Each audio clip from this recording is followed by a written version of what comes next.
Hey, welcome back. Let's get spooky today. So welcome to, I want to say this is day 8 of Buzztober. So I'm going to do something a little bit different this time. I know in the last couple of episodes, I read a 4-part story. And today what I want to do, I pulled up a Reddit thread that was true scary stories. So I'm gonna read, I have like 5 set aside, but they're kind of short. So if I want to throw in some more, I will. But these are all, once again, from the subreddit True Scary Stories. And if my face is a little red, first off, I live in Florida and I'm wearing this thick ass sweatshirt. It's a big boy that has a stain on it. I'm not changing. I'm sorry. You're just gonna have to deal with it. So yeah, I do love this though. Comes to you straight from Amazon, where I feel like I get most of everything these days. It says take care. It has a skeleton holding a mug that says I love mom. He's just straight chilling.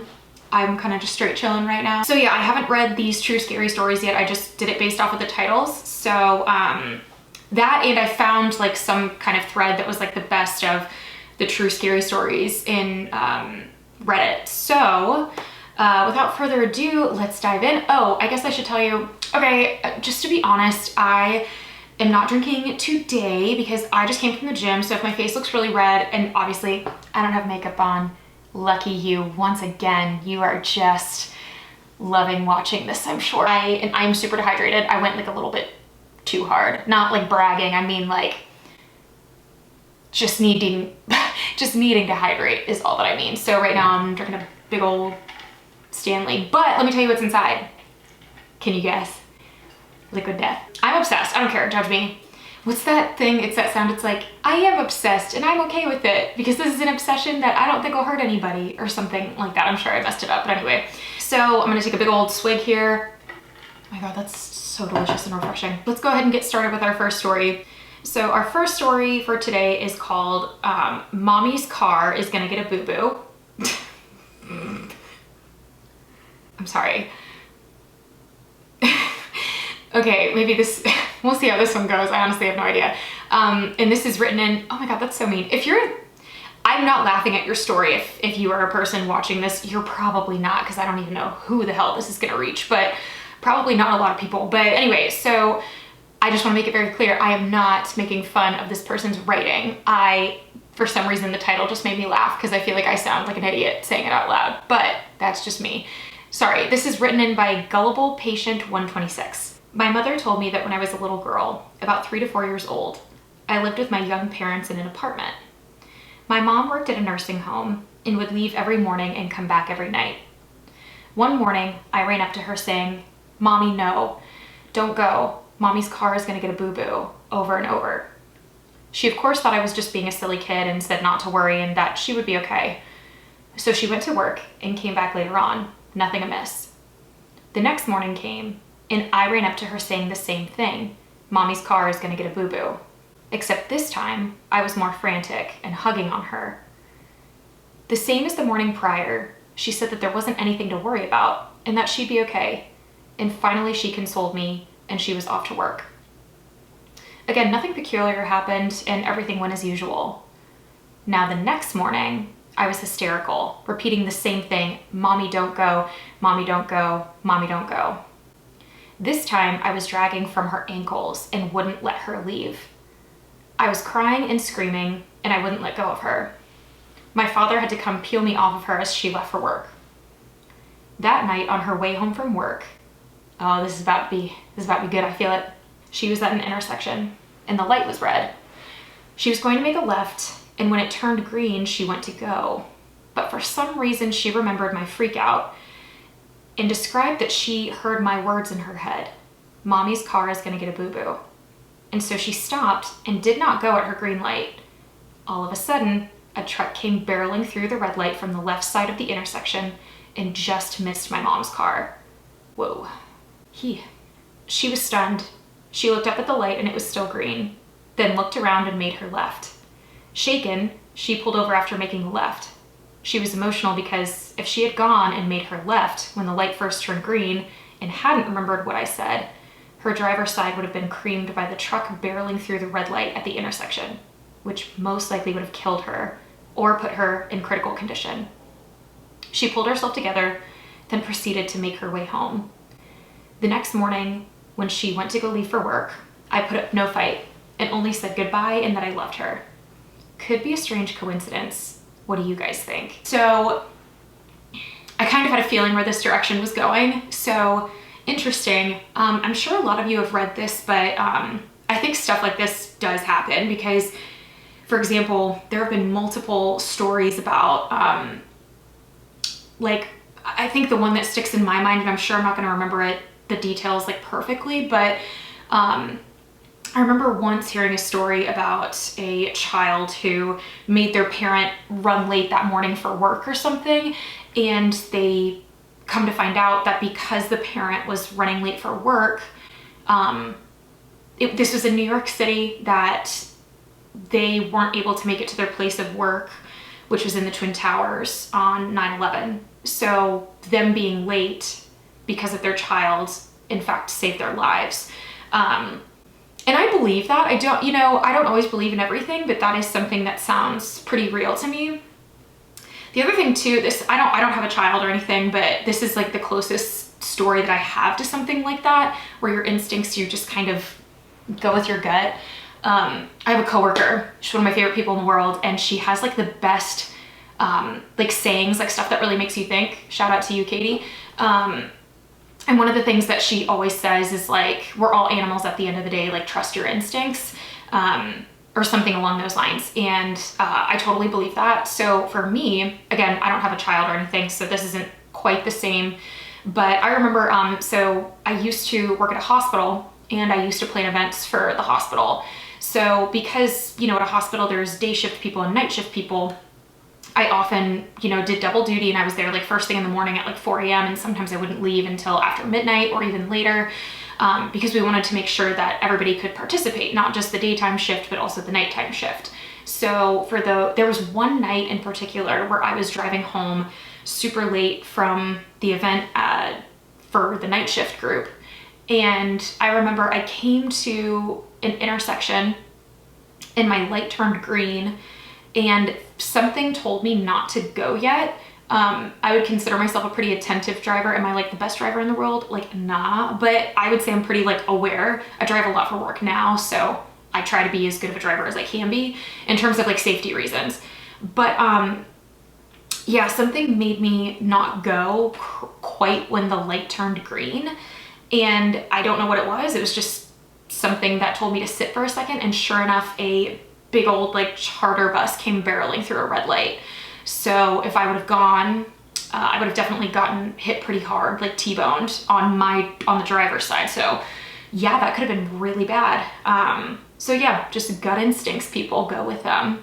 Anyway, I liked that story. That was really good. Okay, so this is story number 2. And this one is written in by user Exquisite Embers, and it's entitled No Fucking Around with Ouija Boards. As you guys know, I also agree, do not fuck around with Ouija boards. No matter how curious you are, I don't think it's worth it. I don't care if they're real or not. I'm not willing to test that theory out. I mean, if you are, that's on you. I would not encourage it though. I really wouldn't. I've heard too many bad things. Again, I don't care if it's fake. That shit freaks me out. I, 33 female, grew up in a haunted house. It was an old Queen Anne farmhouse in Wisconsin that was built in 1865. During World War II, it was a halfway house for soldiers returning home from the war. There were odd things that would happen pretty routinely. Radios would turn up or down on their own. Pictures would fall off the shelves. My bedroom door wouldn't stay closed no matter what I did, outside of eventually putting a latch on the door. Often you could hear people talking in the next room over, but then no one would be there. Oh God. What's the word for that? There's a specific word for disembodied voices. Points for me for remembering that. There's a spot on one of the landings on the stairs that go up to the second floor that was always ice cold. Didn't matter if it was dead of summer or if the heat was turned on. Sometimes the entire house would boom and shake out of nowhere.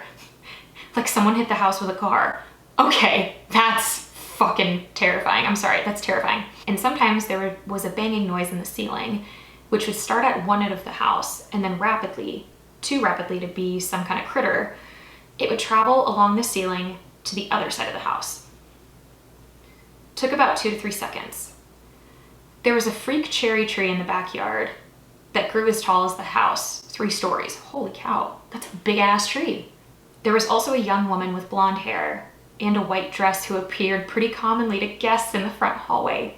That's just a few examples. I'm sorry, what? Your shit is haunted, bro. Whew, okay. One day when I was in middle school, a friend from school, Josie, and I decided to play around with the Ouija board. Mind you, the timing for this was not good. There is never a good time for a Ouija board. Let me just like put that out there. Oh, fuck. Okay, this is sad. Ugh. Josie's mom had passed away and her dad was abusing her at home. Oh God, that's awful. So she had been staying with us for a few days while we figured out what to do. So things were tense and emotional and Josie was in a vulnerable position. On top of that, we didn't know what we were doing. That night we must have made contact with something angry or made something very angry. I don't really remember how the seance started or what really led up to things getting out of hand. All I remember is looking at Josie and she had her switchblade pressed to her own throat with the edge against her skin. I opened my mouth to say something, yell maybe, but at the moment, the bedroom door opened, shoving the chair that was holding it closed out of the way, and then slammed shut, just as the lamp on my nightstand went flying across the room, shattering against the opposite wall. When I asked her what she was doing, all she could say was, I couldn't move. We never spoke about it again, and that's the only time I can remember ever being actually afraid of what was in that house. Holy cow. Sorry, there was like a couple words I like fumbled over. I just don't feel like re-recording it. I'm sorry, I do that all the time and re-record. So sometimes you're seeing like a third edit of me speaking. But if that's true, which it is claiming to be because it's under the true scary stories thread, that is fucking terrifying. And that is why you don't fuck with Ouija boards. Just don't do it, you. I see you. I know you're thinking about it. Do better. Do better. So this one is entitled, The Time My Friend's Grandfather Picked Up a Hitchhiker in the Late 60s. And this was written in by Sergio Carballo, 1018. This happened to my friend's grandfather in the 60s in California.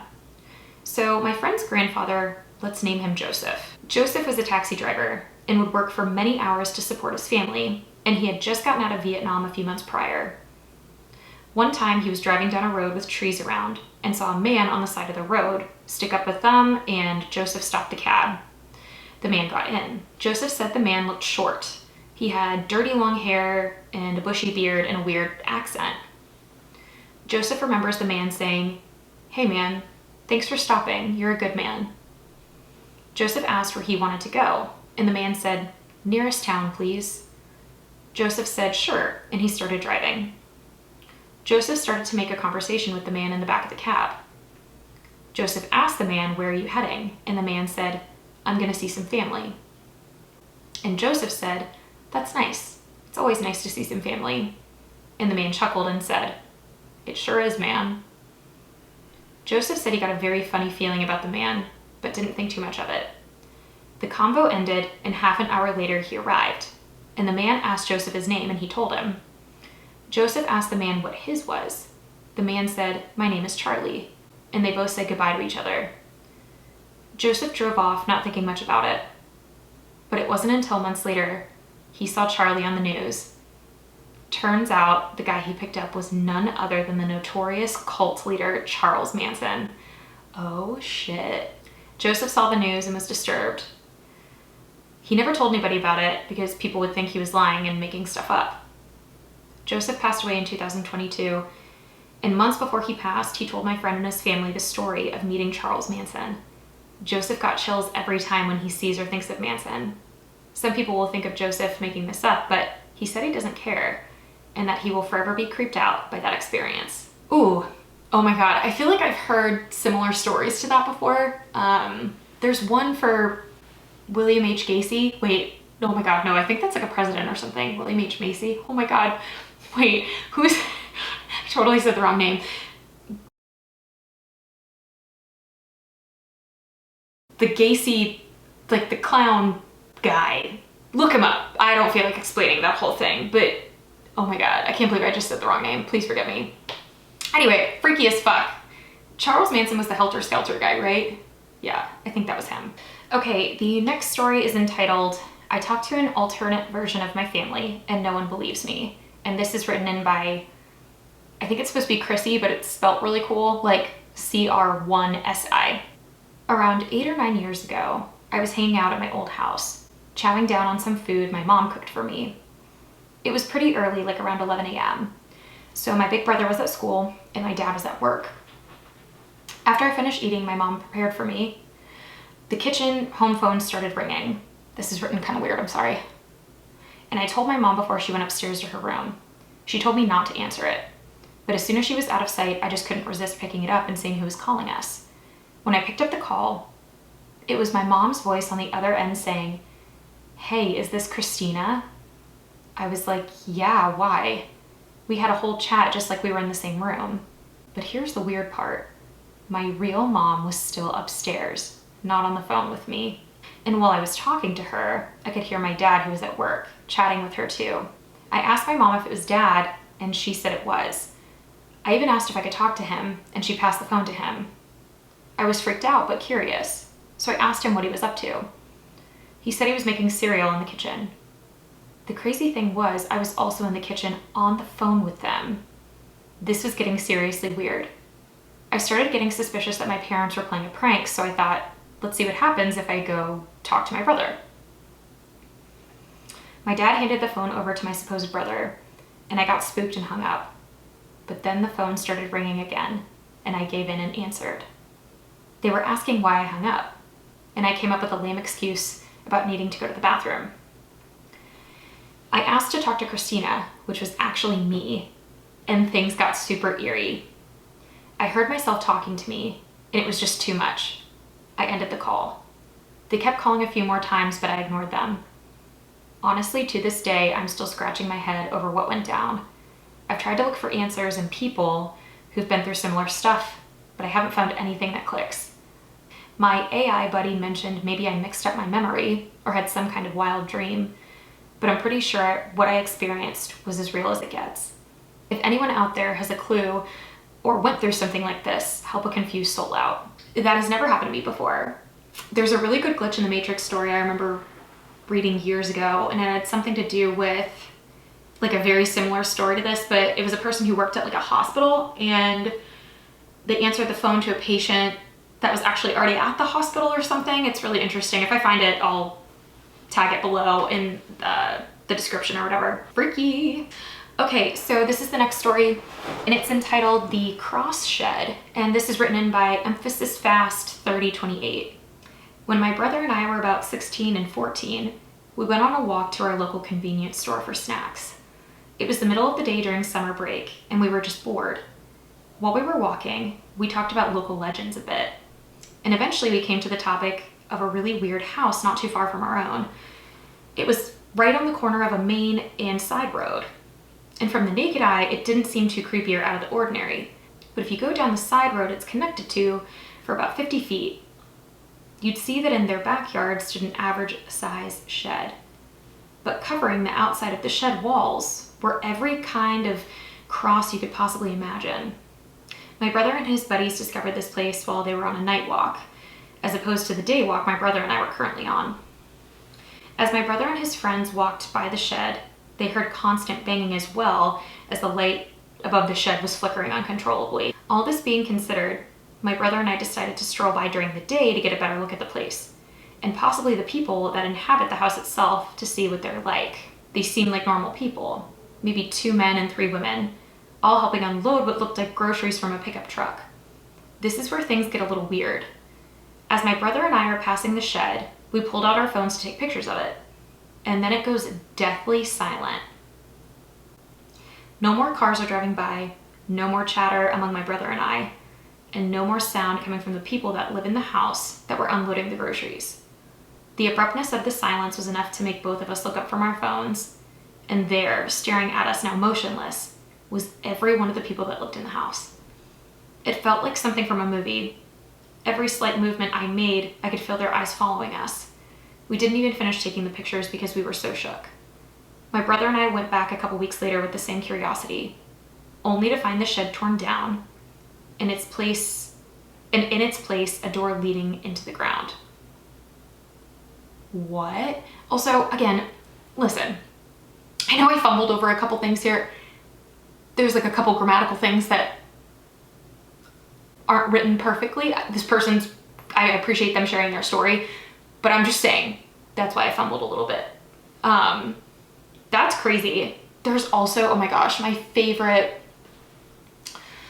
of my absolute favorite, series, I guess you could say, like more than one part on Reddit. And I don't know if it's true or not, but it's like entitled something like, I'm a search and rescue officer, and I have some crazy stories to tell or something. And one of them is like, they found a random set of stairs in the middle of the woods leading to nowhere. Like, I don't know why that creeps me out so much, but this is wild. This, apparently it's a true story. So anyway, okay, I want to read one more for you guys. Okay, so Glitch in the Matrix stuff scares me more than anything else. Like, more than literally anything else. Home invasion and Glitch in the Matrix stuff.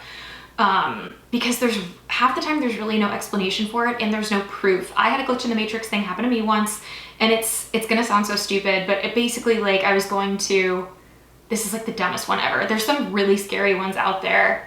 So I'll probably do an episode dedicated to like some of those good ones that are written on Reddit, because they're just the scariest in my opinion. So a Glitch in the Matrix, just in case you don't know, it's like something that happens in one universe that there's no proof that it existed, kind of thing. Like, for example, someone has a story about how they were like they lost like 5 hours of their day.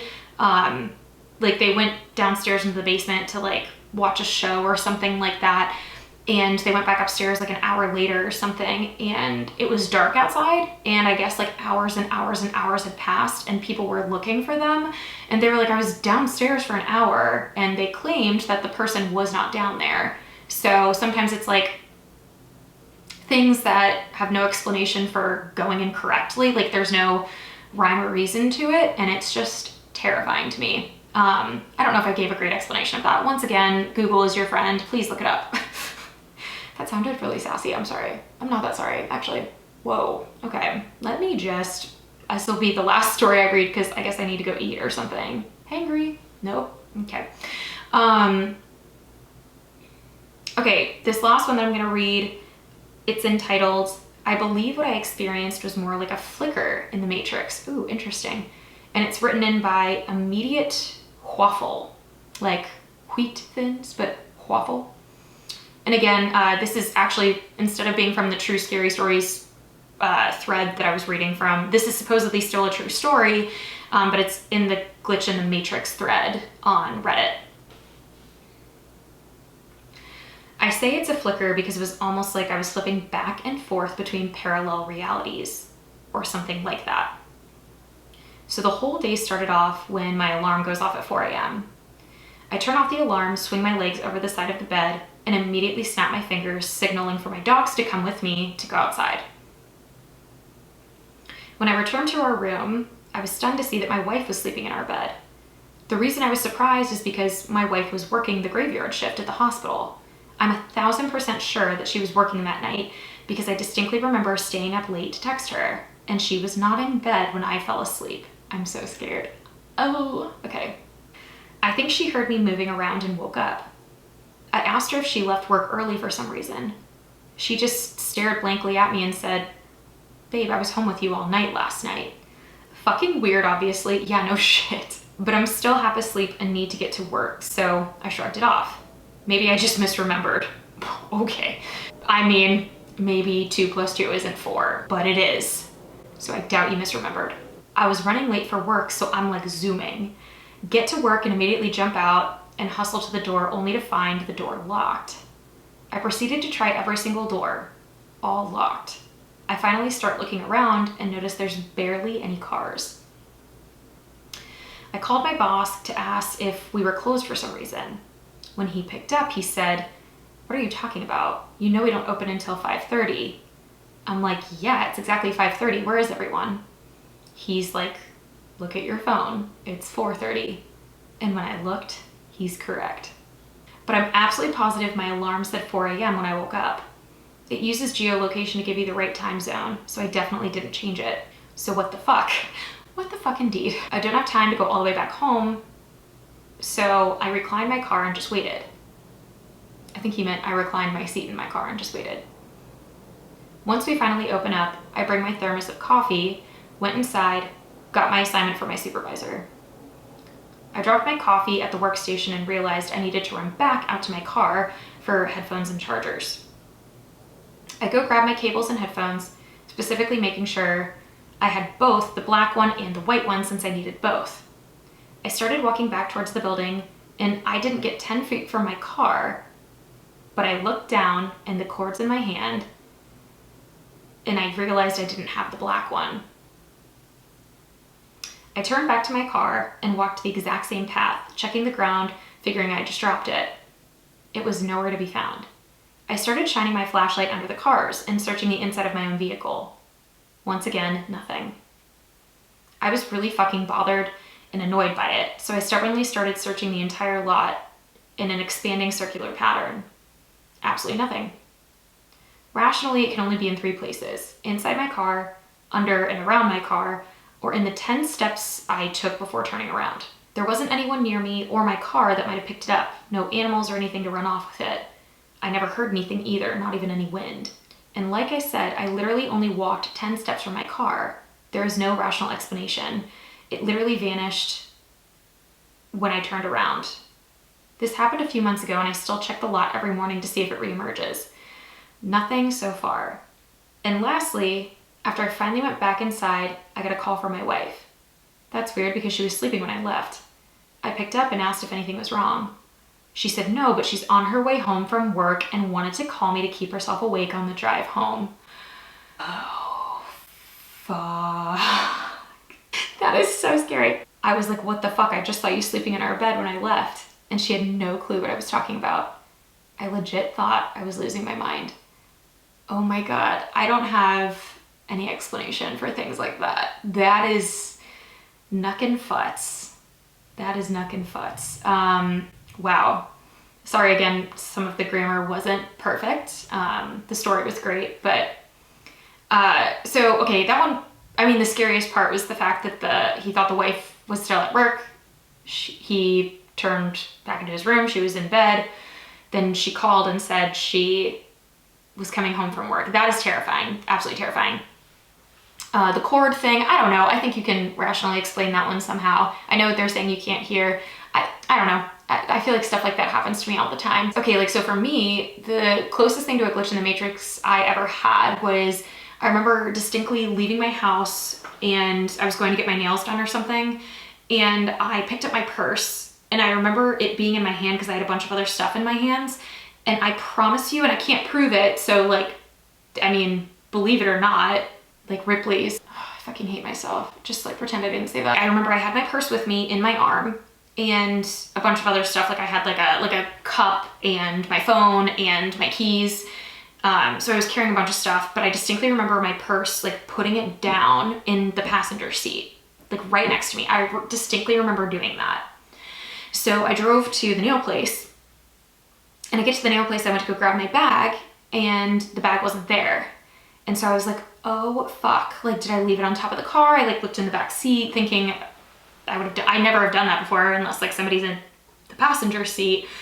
Like I've never like put it in the back seat for no reason. But I mean, weirder things have happened. I do like dumb shit all the time. So I was like, you know, looking around, it wasn't back there. It wasn't on my roof. I even like on the drive back was like, did I leave it on top of the roof and it got knocked off? Like whatever. So it was weird. I drove all the way back home and it was sitting in the exact same spot where I left it. So it wasn't even like I picked it up and my hands were full and I like dropped it off somewhere else. It was like, it was sitting in the exact same spot. And I promise you, I just distinctly remember having it. Now it could be like a muscle memory thing. Like maybe my brain like short circuited or whatever and thought like I had this memory of having it with me and setting it down next to me, but that was like an old memory or something. But I've never had something like that happen before. So it's not like a regular occurrence for me. I mean, I'm like kind of an idiot sometimes, but like nothing like that where I was convinced I had something with me and it wasn't actually with me. So Really weird. Oh, there's a part 2 to that same day. Like something was off that day, I promise you. And it could be all in my head, but like, I don't have an explanation for it.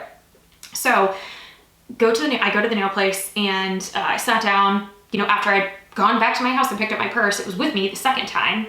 So I go to my nail lady, and it's a nail place that like serves like wine and beer or whatever. So I don't know why, but I looked over to like the bar where the little like bartender was pouring someone's glass of wine. So I saw her distinctly pour this glass of wine. I looked away for less than a millisecond, and something made me look back. And when I tell you, I looked, like I did one of these. It was like boom, boom, boom. Like it was super quick. So when I looked over, after I'd looked away for a millisecond, the girl who was making the drink made eye contact with me, and there were like a ton of other people around, but made eye contact with me, probably because I was looking at her. But she said, "Where did that glass of wine go that I just poured?" And I got chills all over my body. It was not like, no one came and picked it up. She didn't put it back down anywhere. I even left, and when I was leaving, I was like, "Did you ever find that glass of wine?" And she was like, "You saw me pour that, right?" And I said, "I distinctly saw you pour it." And it was gone. And the fact that she noticed it too is just so weird. Like, were we both in an alternate universe and then went into a different universe and then came back at the same time? Like, can that happen? Maybe. I don't know. But that was weird. Just a weird day. And then nothing else happened weird that day, I don't think. Like, not anything weirder than normal, I guess. But yeah, so that was my glitch in the Matrix experience. So I'll do an entire episode dedicated to some glitch in the Matrix stories. So those are fun because they're so freaky and there's no explanation for most of this stuff. Well, thank you guys so much for tuning in to episode 8 of Buzztober. There's going to be a new episode tomorrow, so please tune in. And if you like these, please like and subscribe and click that notification bell so you can get notifications every time I upload something new. Also, if you made it this far, write in the comments below what your favorite story was that I read. I have tagged everything in my description. I was going to say bio, but that's not right. I have tagged everything in the description below, so you have access to reading these whenever you want to, or listening to me say them, unless you hate my voice, which you probably wouldn't have made it this far if you hate my voice. But anyway, cheers to you. I will see you tomorrow. Stay buzzed and stay spooky.